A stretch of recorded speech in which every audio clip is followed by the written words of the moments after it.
básicos y generales para que ustedes puedan entender la lesión renal aguda. Es importante que lean los textos completos, llámese Harrison, Cecil, Comprehensive, que son los de nefrología, o algún texto base. Les compartí algunos artículos que considero que son principalmente sencillos de entender y básicos en cuanto al abordaje de los pacientes. Entonces, vamos a tratar de responder estos casos de manera interactiva.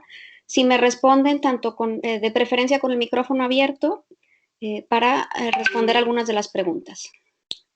Yo soy ella. La mayoría de las veces ya no nos reconocemos porque la mitad del cubrebocas nos tapa la cara. Y yo soy médico internista. Estudié medicina en el TEC de Monterrey, estudié medicina interna en el Hospital Cristus Muguerza por UDEM, hice nefro en el Hospital Universitario y luego hice un fellow en nefrología crítica en Italia. El objetivo principal de mis atenciones a los pacientes es lesión renal aguda, en su gran mayoría el paciente crítico que está en cuidados intensivos. Y bueno, quise compartirles este tweet porque considero que es de manera muy importante que nosotros como médicos pongamos el ejemplo de que tenemos que usar un cubrebocas. Y cuando hablen con sus familias o sus pacientes, les digan que necesitamos usar un cubrebocas para mejorar la situación actual de nuestra pandemia, principalmente si queremos regresar pronto a clases presenciales. Los objetivos de la revisión de estos casos clínicos es entender el concepto de lesión renal aguda, identificar los factores de riesgo para lesión renal aguda, las clasificaciones de lesión renal aguda, los tipos de lesión renal aguda, el diagnóstico y algunas situaciones especiales. Vamos a iniciar con el primer caso clínico. Es un hombre de 72 años, casado, jubilado, tiene 2 hermanos diabéticos, su mamá falleció de infarto agudo al miocardio y el papá está afinado, el paciente no sabía cuál era la causa, pero el papá tuvo enfermedad renal crónica en tratamiento dialítico. Antecedentes personales no patológicos, un tabaquismo suspendido de 20 paquetes años por 30 años, un etilismo de 60 gramos a la semana desde hace 50 años, y él no es diabético, no es hipertenso, aparentemente tiene hiperuricemia que no tiene tratamiento, osteoartritis sin tratamiento crónico, pero a veces cuando tiene dolor toma algún tipo de AINE como naproxeno ketorolaco de manera intermitente 3 a 4 veces por semana. Él inicia hace una semana con dolor lumbar, el cual trató con AINES sin mejoría. Refirió sensación de hipertermia, la cual no cuantificó y posteriormente presentó disuria. Acudió al médico particular, quien le diagnosticó pielonefritis y le dio tratamiento con amicacina, una ámpula intramuscular diaria por 7 días. Entonces aquí va la primera pregunta.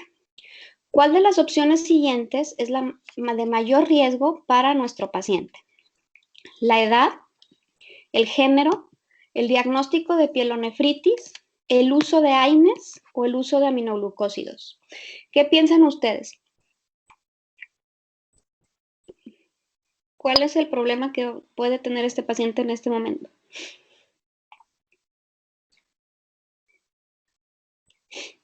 Chicos. El uso de aminoglucósidos. El uso de aminoglucósidos. El uso de aminoglucósidos porque son altamente nefrotóxicos.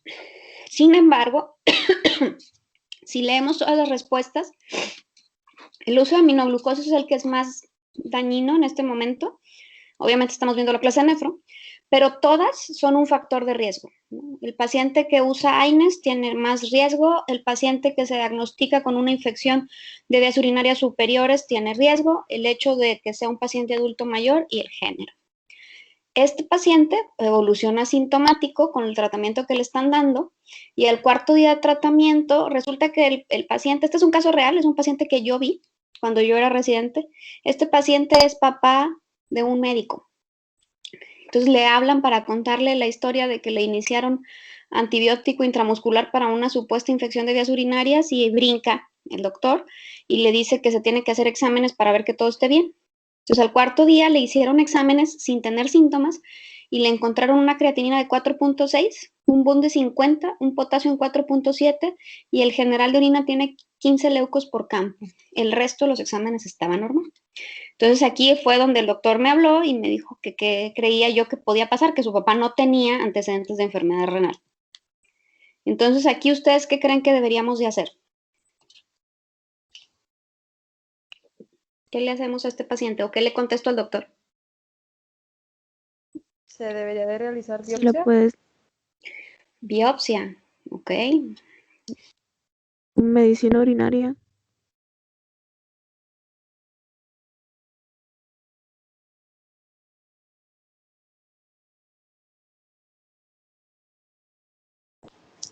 Doctora, creo que se quitó la presentación. Se quitó porque alguien me eliminó de la presentación. No sé quién le estaba picando las cosas, pero les aseguro que no fui yo. Así que vamos a volver a compartir. Denme oportunidad de volverles a compartir. No sé cómo fue eso. Bien, entonces mientras me contestan, me decía alguien ahí biopsia. ¿Qué más? Ahorita decimos que sí, que no. Urinaria. ¿Qué? Medición urinaria. ¿Medición urinaria de qué? Para ver, bueno, usarla junto con la creatinina e ir viendo la lesión porque la creatinina subió mucho. Ajá. Asumiendo que es cierto que tengo una función renal normal, porque nosotros no tenemos una creatinina de ingreso. Y eso es lo número uno que ustedes tienen que tener para poder decir qué tipo de lesión renal se enfrentan, tener una creatinina basal. Pero vamos a suponer que es cierto que no tenía falla renal previa. Entonces, ¿qué más? ¿Seguimiento de la función renal con qué o cómo? ¿Mm? La tasa de filtrado glomerular. La tasa de filtrado glomerular nos puede decir en qué tan dañado estamos en este momento, pero eso no me sirve más que para observar. ¿Qué más hago? Un índice Revisión de de albúmina sedimento urinario. creatinina. Un índice de, Albúmina creatinina. ok, ¿para qué? Para ver si el paciente tiene proteinuria. Pero estamos ante una lesión renal aguda. ¿Todas esas cosas ahorita me hacen alguna diferencia? Eso está muy bien para enfermedad renal crónica. Pero ahorita en este momento que ustedes están ante una lesión renal aguda que aparentemente es aguda, aguda, ¿qué hago? ¿Qué hago con este paciente? ¿Un ultrasonido? ¿Ok? Sí le puedo hacer un ultrasonido definitivamente, pero ¿qué más le hago? Una fracción de... Debemos suspender el medicamento, doctora. Gracias, doctora. ¿Quién eres? Eso es lo número que hay que hacer, chicos. Lo número uno, suspender el medicamento que nosotros sospechamos que es lo que está ocasionando la elevación de creatinina. Por ahí escuché algo también bien. Le hacemos un FENA, ¿sí? ¿Cómo hacemos el FENA? ¿Qué le pido? Creatinina sérica y sodio urinario y sérico. Y creatinina urinaria. Ajá. Bien. ¿Y para qué me va a servir el FENA? Porque si tenemos menos de 1% nos puede dar una indicación que es prerrenal o, bueno, intrarrenal podría ser en cualquier caso o más o igual a 1%, que es por renal. Ok, perdón. ¿Y qué más hacemos? Bien, ya le quitamos, estamos de acuerdo en varias. Estamos de acuerdo en que hay que quitar el medicamento. Estamos de acuerdo en que hay que pedirle unos electrolitos urinarios. Estamos de acuerdo en que hay que hacerle un eco. Todas las otras cosas que dijeron, no digo que no hay que hacerlas, pero en este momento no, porque estamos ante una lesión renal aguda. No pienso que el problema sea crónico. Sí puede tener proteinuria, pero en teoría esto es agudo y todos los otros índices hablan principalmente de cronicidad. Entonces, ¿qué más? El diagnóstico que ustedes creen que tiene este paciente hasta ahora, ¿qué es? Obviamente estamos viendo la clase de lesión renal aguda. Entonces, tiene lesión renal aguda. Pónganle apellido. Secundaria de medicamentos. Intrarrenal. Ok, bien. Tenemos, y puede ser renal o puede ser, también le puedes poner por nefrotoxicidad. ¿Qué otra cosa le pudieran poner? Sensibilidad a aminoglucósidos. Puedes poner, Adquirida en comunidad. eso también, gracias, adquirir en comunidad también es una buena respuesta, bien. Y en este paciente, ¿cuáles eran los factores de riesgo de acuerdo al cuadro clínico que les presenté para que desarrollara esta lesión renal aguda? La edad avanzada, el Ajá, uso de AINES, los aminoglucósidos, ajá. los antecedentes heredofamiliares de pues, diabetes, Sí. Y el género. Y la pielonefritis. Bien, la pielonefritis, el género, ¿qué más? Les falta como un par de cosas ahí más. También tenía antecedentes de insuficiencia renal crónica. No tenía enfermedad renal crónica, tenía hiperuricemia. Ah, ¿Ok? Pero sí es importante ver la parte de los antecedentes. Él no se conocía con enfermedad renal crónica. ¿Qué otro antecedente importante? De los primeritos que les comenté. No tenía diabetes, doctora. No. Paciente No fumaba. fumaba. Sí, bien, fumaba.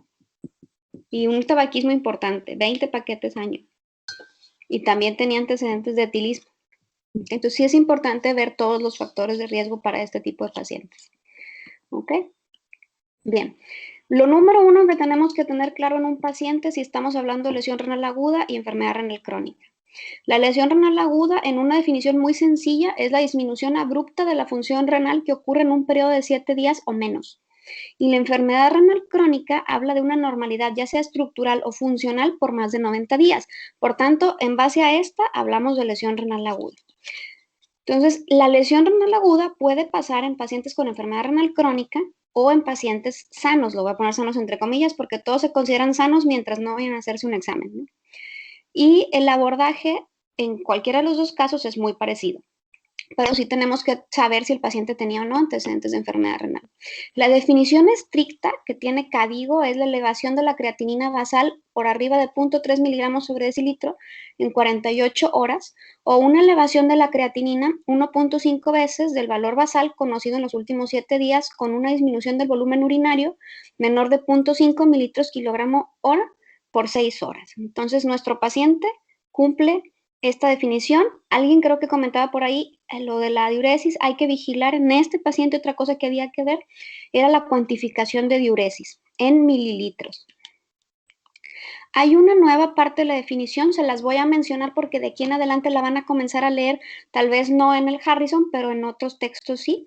Dentro de la definición de lesión renal aguda también está lo que se considera daño renal agudo, que es el daño que va entre el día 7 y el 90. Si acabamos de ver la definición que decía que era del 0 al 7 la lesión renal aguda y que crónico se considera del 90 en adelante, pues nos queda un lapso de tiempo entre el 7 y el 90. Eso se conoce como enfermedad renal aguda o daño renal agudo.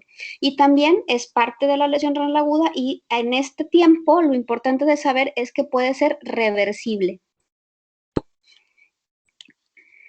Entonces, los factores de riesgo, según CADIGO 2012, se pueden dividir en exposiciones y susceptibilidades. Las exposiciones, como en nuestro paciente, pueden ser los cuadros infecciosos, la sepsis, si es un paciente que tiene una enfermedad crítica, si está ante un choque circulatorio, si es un paciente quemado, un paciente con politrauma, un paciente con cirugía cardíaca, o una cirugía mayor no cardíaca, laparotomías exploradoras, y se consideran cirugías mayores, si utiliza nefrotóxicos o si utilizó medios de contraste y en el caso de que pudiera estar en contacto con una planta o algún animal que pudiera ser de origen venenoso, es muy común ver lesiones renales secundarias a una picadura de alacrán, de araña violinista, de una mordida de un coralillo. O sea, todas estas partes, a lo mejor en las partes metropolitanas no la vemos, pero en la comunidad sí suelen verse. Las susceptibilidades son las que están predispuestas en el paciente. ¿Podemos cerrar el micrófono, por favor? Alguien lo tiene abierto por ahí. Son pacientes que se encuentran deshidratados o con depresión de volumen, edad avanzada, género femenino también es parte de. El género masculino últimamente depende también de la edad y ha tomado más fuerza. Raza negra, enfermedad renal crónica, otras enfermedades crónicas como insuficiencia cardíaca, EPOC, cirrosis. Diabetes, cáncer y un paciente que está anémico también tiene más riesgo de desarrollar lesión renal aguda. Esto lo vieron ustedes en la presentación. El objetivo de este es que sea un checklist y ustedes sepan identificar cuáles son los factores de riesgo. Esto se desarrolló principalmente para el primer nivel de atención. Si ustedes logran identificar de 2 escenarios diferentes, estamos en un paciente que tiene un riesgo moderado a alto de desarrollar lesión renal aguda. Entonces, en este paciente, ante qué tipo de daño renal nos encontramos. Ahí me dijeron lesión renal aguda adquirida en la comunidad. ¿Qué otras cosas podemos decir de la lesión renal aguda? Pues si se clasifica por el estadiaje según las diferentes clasificaciones que existen, por el origen, como me dijeron renal, que si es prerrenal, renal o postrenal, o el sitio, ¿no? Donde se adquirió esta lesión. En este caso, de acuerdo a las clasificaciones de lesión renal aguda, ¿ustedes creen que estamos ante una lesión renal aguda CADIGO 1, CADIGO 2, CADIGO 3, CADIGO 5 o rifle F? ¿Los escucho?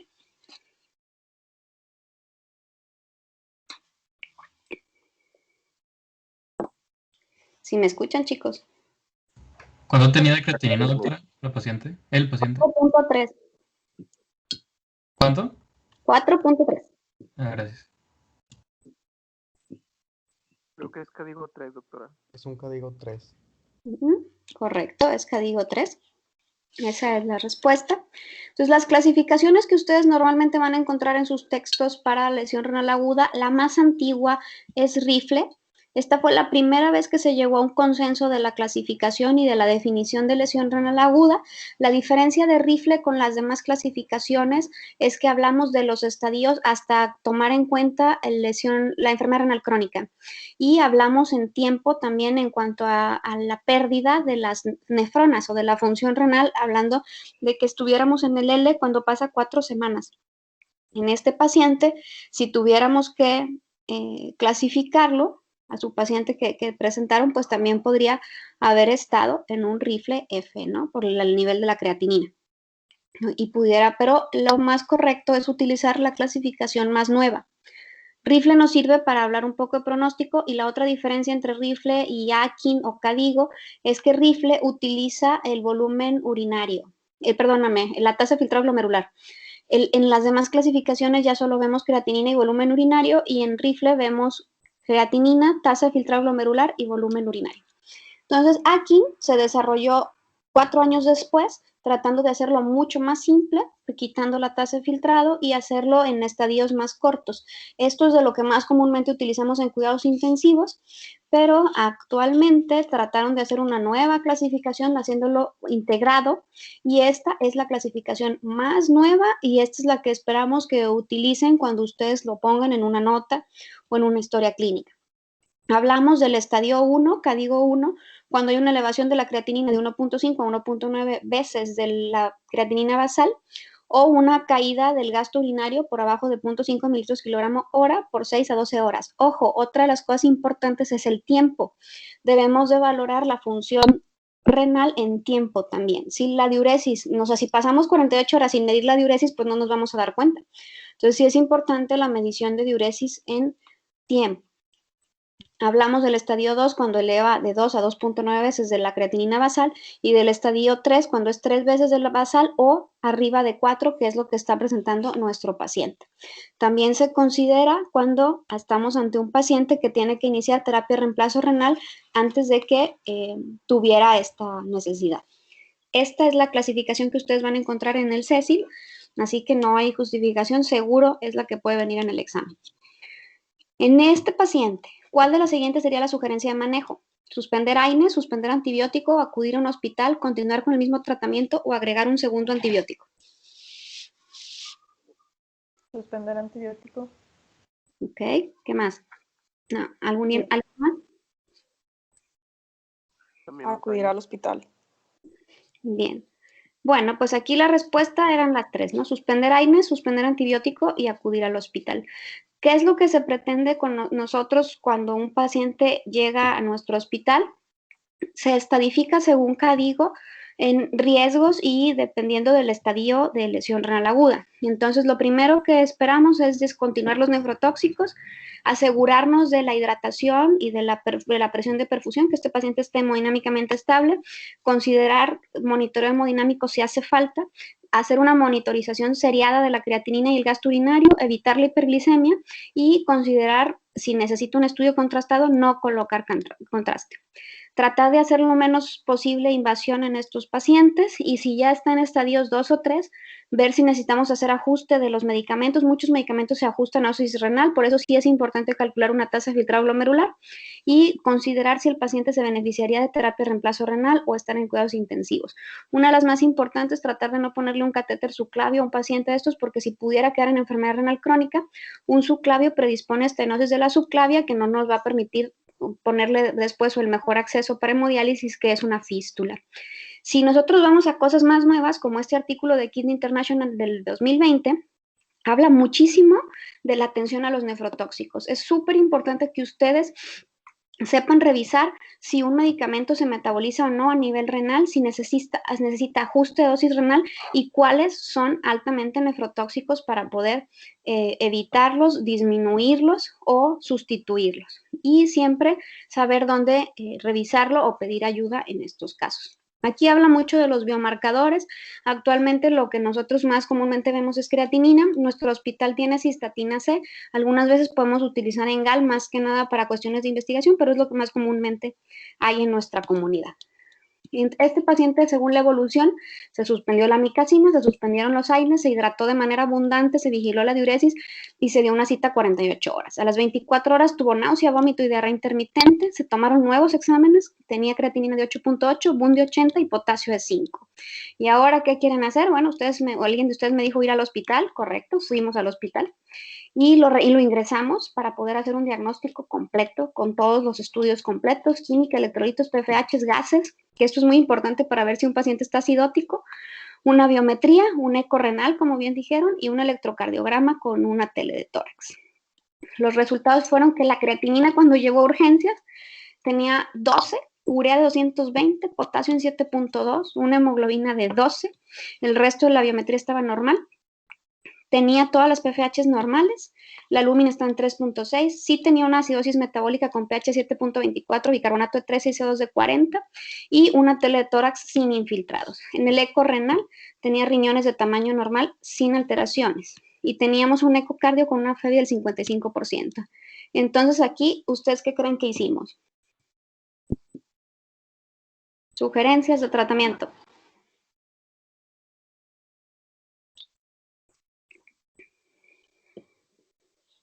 Chicos. Diálisis. Okay. No corregir de los electrolitos, ¿no, doctora? ¿Y cómo corrijo ese potasio de 7.2? Con reemplazo renal. Ok. Bien, las medidas antihipercalémicas más comunes es diurético, bicarbonato, hidratación y soluciones polarizantes. Pero este paciente tiene más cosas además que la hipercalemia, por lo que coincido con ustedes y eso fue lo que hicimos. Lo conectamos de urgencia, le pusimos un catéter agudo para hemodiálisis, porque las indicaciones de diálisis de urgencia en un paciente como este es hipercalemia refractaria al tratamiento, sobrecarga de volumen, acidosis metabólica severa con un pH por abajo de 7.2, en algunos textos dice 7.15, oliguria que en algunos textos dice por abajo de 200 mililitros, que en este caso, o sea, yo diría que por abajo de 200 mililitros es anuria, y oliguria por abajo de 500 mililitros. Si se fijan aquí dice 12 horas, ¿ok? Ojo con lo que pueda venir en la pregunta, si dice 12 horas o 24 horas. Encefalopatía urémica, que este paciente ya tenía datos de síndrome urémico, si se fijan comenzó con diarrea, náusea y vómito. Pericarditis urémica, hipernatremia severas refractarias al tratamiento y otras cosas como intoxicación por medicamentos dializables, hipotermia, hipercalcemia e hiperuricemia. Entonces hasta aquí, este fue el paciente. Para resumirles a cuentas, este paciente se hemodializó 3 veces dentro del hospital, la diuresis siempre se mantuvo, sin embargo, no recuperó por completo la función renal, se quedó en hemodiálisis durante mes y medio, lo estuvimos siguiendo hasta que vimos que comenzaron a mejorar los niveles, le dimos 15 días de vacaciones de la hemodiálisis y recuperó. Actualmente ese paciente se le quitó el catéter y está con creatinina de 0.9 casi 5 años después de haber tenido este episodio. Entonces es una recuperación de la lesión renal aguda. Por eso es importante también ver la temporalidad y seguir evaluando a este paciente a pesar de que ya iniciamos hemodiálisis porque no había cruzado la línea del tiempo los 3 meses. ¿De acuerdo? Voy a poner un segundo caso clínico un poco más rápido para poderles compartir también el último caso. Es un hombre de 40 años, originario de Montemorelos, casado, agricultor, agnóstico, con mamá diabética y padre hipertenso, un tabaquismo de 10 paquetes año, etilismo positivo de 104 gramos por semana por 15 años. Él niega alergias, fracturas, transfusiones o cirugías y solo tiene diagnóstico de hipercolesterolemia hace 2 años en tratamiento con estatinas. Inicia 8 horas previas a su ingreso con malestar general, mareo, náusea y vómito, y esa mañana fue a trabajar a cortar naranjas de 8 de la mañana a 13 horas. Niega ingesta de alimentos o líquidos y llega a casa con sensación de hipertermia, astenia, sed, intolerancia a la vía oral. Refiere falta de diuresis y que esta ha sido muy escasa en las últimas 8 horas. A la exploración física tiene una frecuencia cardíaca de 98 latidos por minuto, una TA de 90-50, una respiratoria 28, tiene 38.1 de temperatura, satura al 98%, pesa 69 kilos y mide 1,73. Se observa pálido, deshidratado, taquicárdico, rítmico, con los pulmones bien ventilados, oligúrico, pero no tiene edema de miembros inferiores. ¿Qué hacemos? ¿Qué le pedimos y qué creemos que tiene de diagnóstico? Chicos. Hay que pedirle, pues, biometría hemática, química sanguínea, electrolitos. Bueno, Creatinina sérica. en la química sanguínea la creatinina. ¿Qué piensan que pudiera tener? Reponer bulimia. Hidratarlo, ¿no? ¿Escucha alguien ahí bien lejos?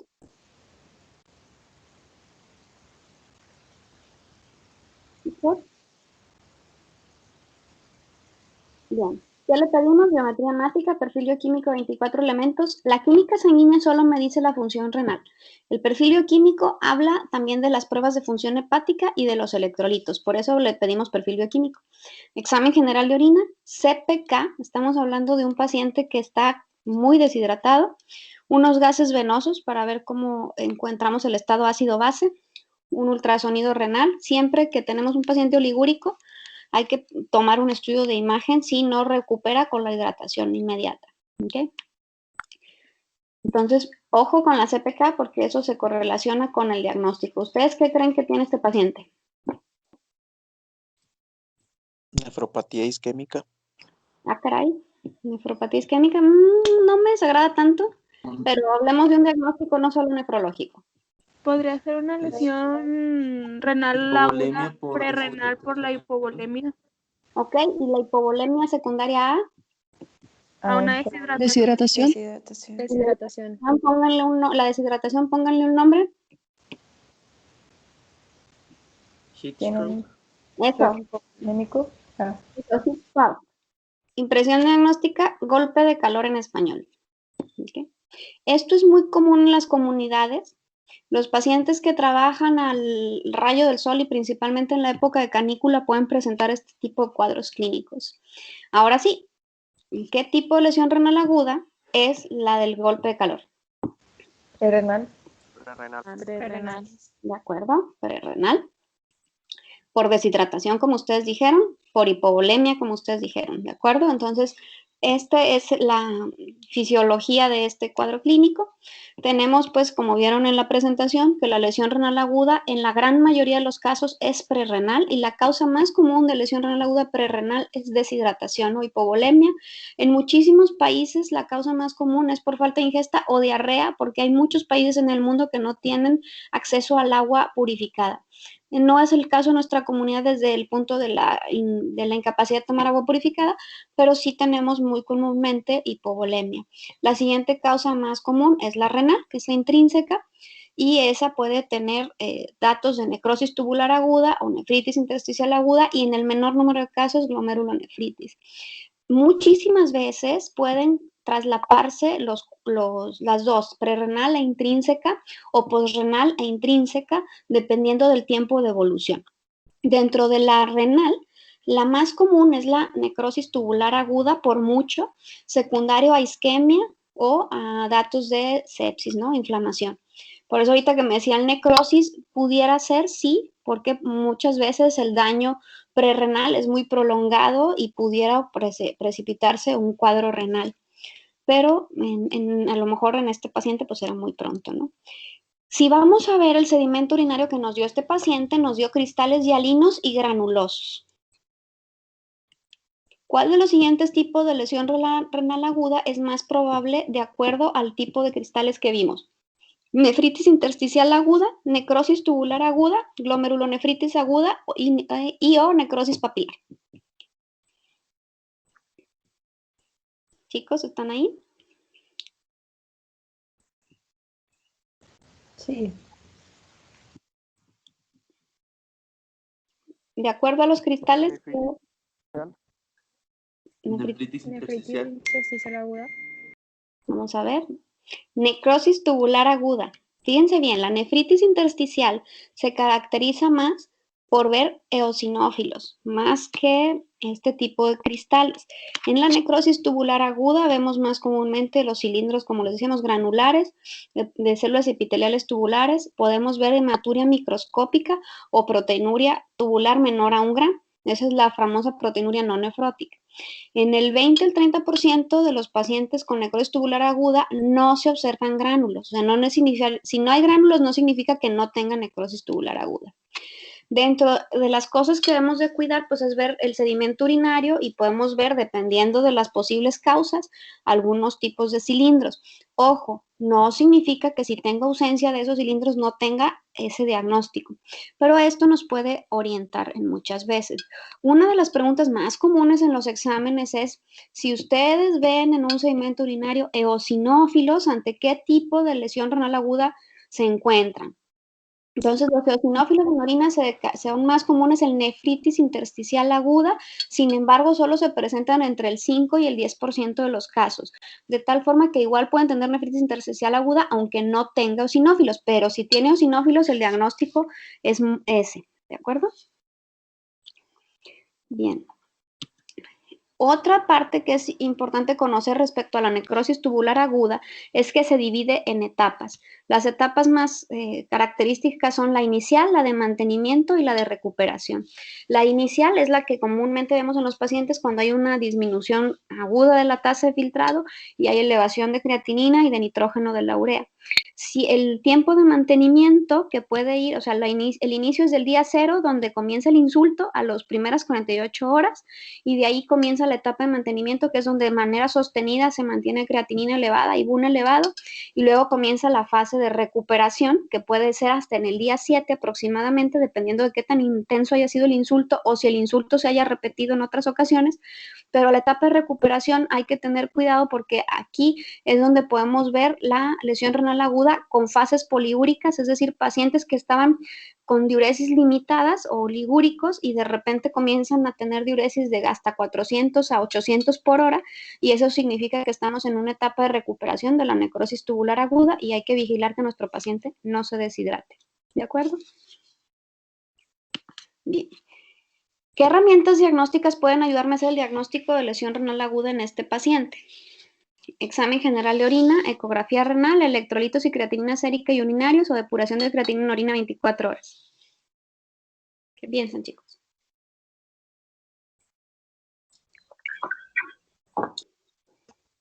Electrolitos. Electrolitos y creatinina urinaria, principalmente y sérica, para calcular lo que decían hace rato, el FENA. Si bien el FENA últimamente no es tan popular en lugares donde no tenemos ninguna otras opciones, pues es algo que podemos hacer sencillo, no es totalmente específico, pero sí nos orienta, ¿no? Entonces el FENA se calcula con el sodio urinario por la creatinina plasmática entre el sodio plasmático por la creatinina urinaria por 100. Y si este es menor del 1%, nos sugiere prerrenal y mayor del 1% posrenal. En el medio de esto tenemos todas las renales, que esto más bien nos ayuda cuando tenemos una sospecha diagnóstica y lo podemos conjuntar con otras cosas como el sedimento urinario, la clínica y el cuadro que realmente tenía el paciente. Nada más como comentario, hablando de la lesión renal obstructiva, hay que recordar que las causas más comunes son en cualquier estadio de edad, litiasis renal, en pacientes hombres, adultos mayores es más común la hiperplasia prostática benigna, y en las mujeres la causa más común en mujeres mayores es cáncer cervicuterino. Dentro de las neoplásicas, tanto en hombres como en mujeres, puedes encontrar linfomas y en los hombres pues también puede haber CA de próstata, ¿no? Entonces también depende del rango de edad. ¿cuál debe ser la primera línea de abordaje en este paciente del caso que acabamos de ver? ¿Antipirético, hidratación intravenosa, hidratación vía oral o diurético?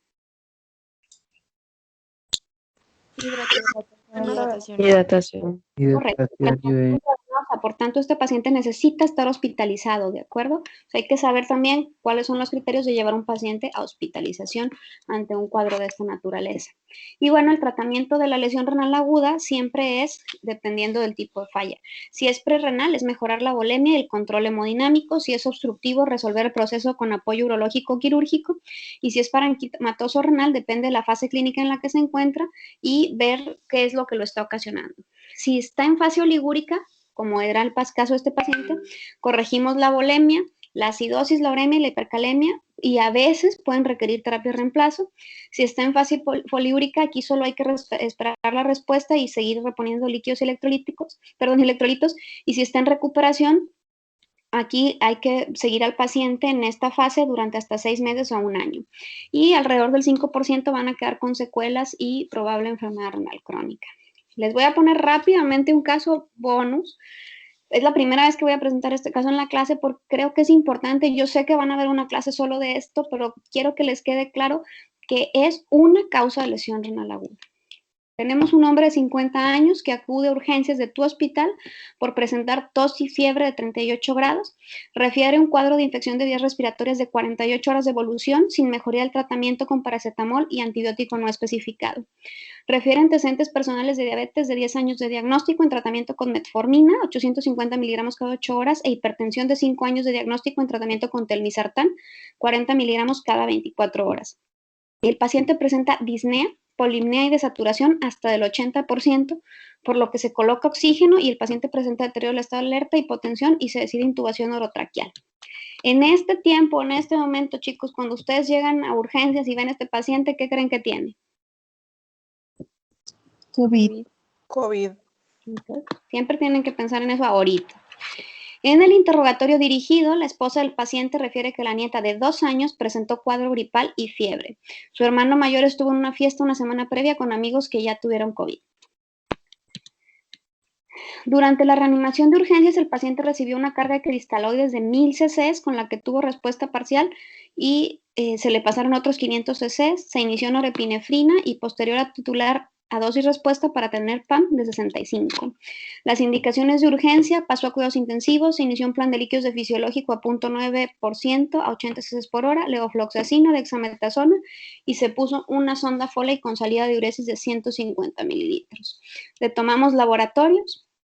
Tiene una creatinina de 1.8, un potasio en 5.5 y pues tiene la prueba de PCR positiva para COVID. Tiene elevación de las enzimas hepáticas, tiene hipernatremia e hipercloremia. Pasaron 24 horas y el paciente requirió mayores parámetros ventilatorios. La diuresis es de 600 cc en 24 horas. Entonces, ¿qué quedamos en la definición? ¿Qué tiene este paciente desde ese punto? Oliguria. Oliguria. Oliguria. Tiene creatinina de 1.9, BUN de 40, potasio en 5.8 y los presores igual. Y esta es su radiografía. Hasta aquí. ¿Qué creen que le pasa a este paciente? Doctora. Sí. ¿Por qué tiene oliguria si eran menos de 200 en 12 horas? Entonces en 24 horas para que fuera oliguria no tendrían que ser menos de 200. Les dije, menos de 200 en 12 horas es anuria. La diapositiva decía oliguria, yo les dije, es anuria. ¿Ok? O sea, abajo de 300 mililitros en 24 horas se considera anuria. Si solo tengo 12 horas, de 200 mililitros está un poco en límite, pero siempre es pensar en menos, ¿no? En anuria. Entonces, si este paciente tiene diuresis de 600 cc en 24 horas, para el peso, acuérdense que la mejor forma de calcularlo es por peso también. O sea, también esa pregunta puede venir. Si viene por mililitros o viene calculada por mililitros kilogramo hora, la mejor respuesta es mililitros por kilogramo hora, ¿ok? Bien. Ahora, ¿cuáles son los posibles diagnósticos de este paciente?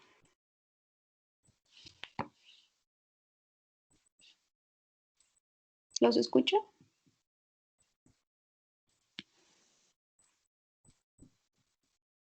Tin, tin, tin, tin. A nivel renal sería, doctora.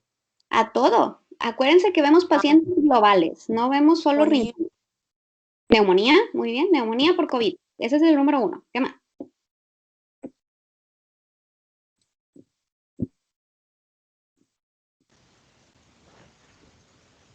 Lesión renal aguda.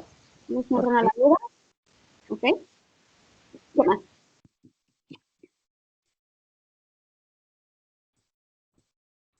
Acuérdense que tiene elevación de las PFHs, que está con vasopresores, tiene una radiografía básicamente blanca. Es un paciente que está chocado y está en CIRA, ¿de acuerdo?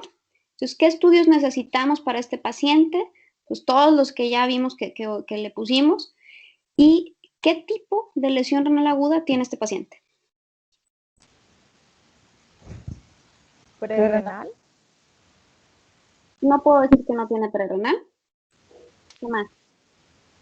Intrarrenal, doctora, por vasculopatía, por el mismo COVID. Tampoco puedo decir que no tiene renal. Esas son las más probables, ¿ok? Ahora, ¿COVID-19 ocasiona lesión renal aguda? Sí. Sí. Es una de las causas que estamos viendo como más comunes. En los últimos 6 meses ha sido la principal causa de interconsulta para mí. Entonces, lesión renal aguda en COVID-19 se desarrolla en su mayoría de manera intrahospitalaria. En el mayor número de los casos se desarrolla entre los días 5 y 9.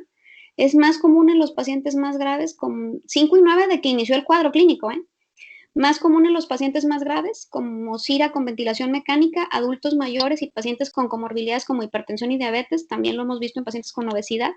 Y hay una fuerte correlación entre el desarrollo de la lesión renal aguda en pacientes con COVID-19 en cuanto al mal pronóstico y muerte. Respecto al manejo de la lesión renal aguda en COVID, quiero que quede claro que hay varias vías para el daño renal. ¿De acuerdo? Entonces, el virus, como bien decían, puede ocasionar daño endotelial directamente en todos los vasos del organismo. Puede ser prerrenal porque un paciente que tiene una neumonía por SARS-CoV-2 y se siente mal no consume suficientes líquidos y puede tener hipovolemia. El daño secundario a la tormenta de citoquinas famosa que ocasiona también daño endotelial y puede ocasionar daño directo a órgano. La neumonía per se, independientemente de la causa, es un factor de riesgo para el desarrollo de lesión renal aguda. Ventilación mecánica es otro factor de riesgo para el desarrollo de lesión renal aguda, y el hecho de que tengamos un paciente con una resucitación abundante y sobrecarga de líquidos que puede ocasionar hipervolemia también es causa de lesión renal aguda. Y los estados de hipercoagulabilidad también pueden ocasionar microtrombos que pueden dar daño a nivel miocárdico, que también pueden ocasionar lesión renal aguda o directamente daño en los vasos renales. De tal forma que todos los caminos te llevan al riñón y hay que vigilar la función renal siempre que tengan un paciente con COVID. Entonces, pudiéramos dividir el daño renal por mecanismos específicos o no específicos, es decir, el daño directamente en el tejido renal, ya sea en el podocito o en el túbulo, el daño que ocasiona la tormenta de citoquinas en la inflamación sistémica o el daño que infringimos nosotros en el manejo de la enfermedad. Es decir, un paciente como este que está con falla pulmonar, falla cardíaca, que requiere ventilación mecánica, que quiere medicamentos que pueden ser altamente nefrotóxicos, la resucitación de líquidos o la restricción de líquidos, que también puede ser un problema, y el manejo de la inestabilidad hemodinámica también pueden ocasionar daño renal. De tal forma que podemos tener también el daño directo del riñón, como también pudiera en algún momento ser pregunta de examen. ¿Cuál es el daño más común que se ve a nivel renal por glomerular por COVID? Es glomerulopatía colapsante. Sin embargo, lo más común de todo que vemos es el daño endotelial, ¿ok? Y es una lesión renal aguda que puede recuperar, dependiendo obviamente del tiempo en el que demos tratamiento. Y los daños indirectos, que son los que acabamos de hablar, además del crosstalk de los órganos, es decir, se compromete el pulmón, se compromete el corazón, pues es mayor el riesgo de que se comprometa también el riñón. Podemos dividir los factores de riesgo, igual que como lo hemos hecho con los demás casos, en los factores propios de la demografía, la edad, la hipertensión, el paciente obeso, el paciente con enfermedades crónicas, el uso de IECAS, o los pacientes que tenían ya factores de riesgo propios como la severidad del COVID, el daño directo del virus, el estado respiratorio, o el uso de los medicamentos. También es común que presenten estos pacientes rhabdomiólisis, habrá que tomarles CPK siempre a estos pacientes, principalmente por los altos niveles de fiebre y los daños propios del riesgo durante la hospitalización. De tal forma que yo lo que quiero compartirles de este artículo que nosotros escribimos es que lo más importante es probablemente el 2 y el 3 desde el punto de vista de ustedes. O sea, tener una comunicación con el paciente y con los médicos de acuerdo a la evolución clínica del paciente y identificar de manera temprana los factores de riesgo que pueden llevar a un paciente de esta naturaleza a desarrollar lesión renal aguda y poder identificar el estadio de la lesión renal aguda para ver qué tipo de manejo requiere. Así que siempre que estén ante un paciente con COVID, pónganle atención también a la función renal y hay que darle un seguimiento de manera paulatina también a la lesión renal. O sea, no solo le tomamos exámenes una vez, sino en el resto de del tiempo. Aunque sea un paciente que esté en casa, si tiene síntomas de moderado a severo, habrá que darle seguimiento a esta parte tanto en casa como en hospital. Pero es mucho más común el desarrollo de la lesión renal aguda en el paciente intrahospitalario.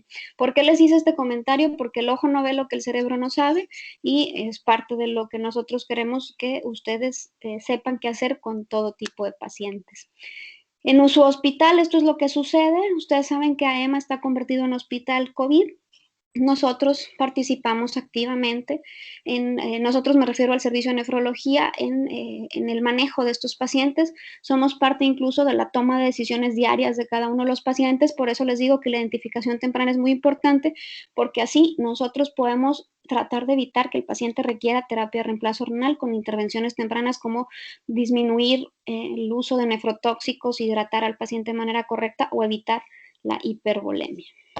Listo, chicos, básicamente es todo. No sé si tienen alguna duda o comentario. Doctora, yo tengo una Que duda. está súper padre su clase, doctora. Gracias. Qué bueno que les gustó, al menos los mantuvo despiertos porque es temprano. Doctora, ¿cuánto es el nivel de creatinina sérica basal normal? O sea, Ok, es una buena pregunta porque no existe. Esa pregunta, si se la hacían a la doctora Connie hace 10 años, los hubiera regañado. La creatinina es dependiendo de cada paciente. No es lo mismo cuando le voy a tomar una creatinina a una abuelita de 85 años que tiene una depresión muscular que cuando le tomo una creatinina a alguien de 20 años que pasa en el gimnasio, ¿no? Entonces depende de la masa muscular. Sin embargo, hay unas tablas que hablan de la creatinina aproximada basal por la edad y por el sexo, para que puedas hacer como un cálculo. Sin embargo, lo que tú debes de hacer siempre que tienes un paciente es calcular la tasa de filtrado glomerular y ahí sí podemos hablar de lo que es normal y lo que no es normal. Ok, entonces para fines de examen podrían preguntar, por ejemplo, una clasificación de lesión renal aguda a partir de decir que tiene 1.5 o 2 veces más creatinina basal bueno, creatinina más de lo normal. Difícilmente, por decir, en estos casos, cuando dice el paciente niega antecedentes de enfermedad renal, asumimos que no tenía elevación de creatinina. En estos pacientes siempre hay que ver creatininas seriadas. Entonces, la falla generalmente va a tener más cosas alrededor y a lo mejor sí te pueden poner, la creatinina basal de este paciente es 1.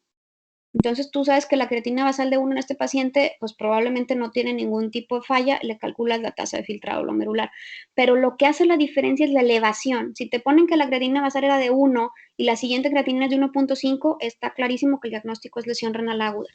Si el paciente tenía una creatinina basal de 1.5 y luego te ponen un 2, pues probablemente es una crónica agudizada, porque 1.5, la tasa de filtrado glomerular que te da, pues no es por arriba de 100. Ok, muchas gracias. De nuevo. ¿Más dudas, comentarios o preguntas, chicos? Doctora. Ya, buenos días. Dígame, voy a contestar esta ahorita que me dijeron hola y después veo a Francisco que correctamente tiene la mano levantada. Díganme, doctoras.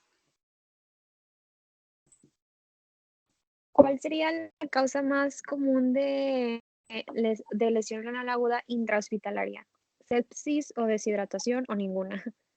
No, sí, mira, esta pregunta ha sido controversial en todos los exámenes previos. La causa más común de lesión renal aguda intrahospitalaria es deshidratación. Ok, ok, gracias. Pero si le vas a poner el diagnóstico a la deshidratación, muchas veces es sepsis, ¿eh? Pero la causa más común de lesión renal aguda es deshidratación, en general. Ok, gracias, doctora. ¿Otra pregunta por ahí? Francisco, que tienes la mano levantada, dime.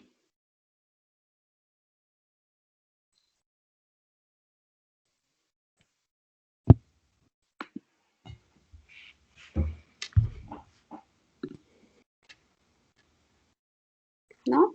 ¿Sí, no? Si alguien no tiene algún comentario, pregunta.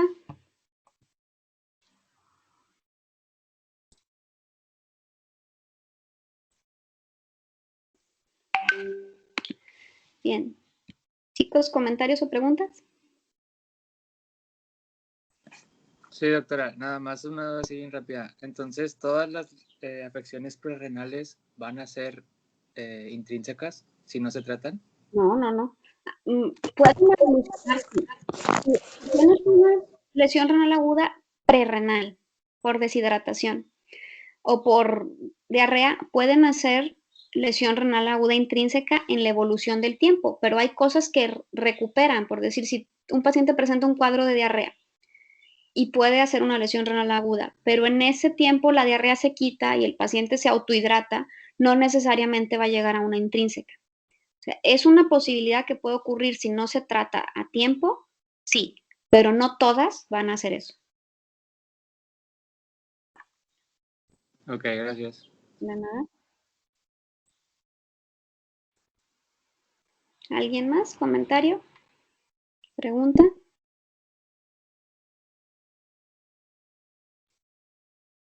Bien, chicos, pues si no hay más dudas, preguntas o comentarios, como quiera, si tienen algo que decirme, pues me pueden escribir en el chat. Y bueno, ahí les dejé también mi correo si tienen alguna duda. Espero que les sirva la clase. Como quiera, lo más importante es que ustedes vayan a leer para que entiendan también los conceptos. Esto solamente es para que vean el panorama. ¿Iban a comentar algo? Ahí escucho el micrófono abierto. Doctora, perdón, que están ladrando mucho mis perritas, pero el artículo nos lo podría proporcionar. Bueno, no, la verdad no he checado si ya lo subió el de COVID. Ayer tuvimos 3 artículos. El de COVID no lo compartí, tienes razón. Ese se los puedo compartir. Sí, ese. Ok, muchas gracias. De nada. Bien. Bueno, chicos, pues vayan. No sé si tienen alguna otra clase y espero que no lleguen tarde. Bueno, nos vemos, chicos. Hasta luego. Muchas gracias, doctora. Gracias, doctora. Muchas gracias, doctora. Gracias, doctora. Electrolitos. Bye.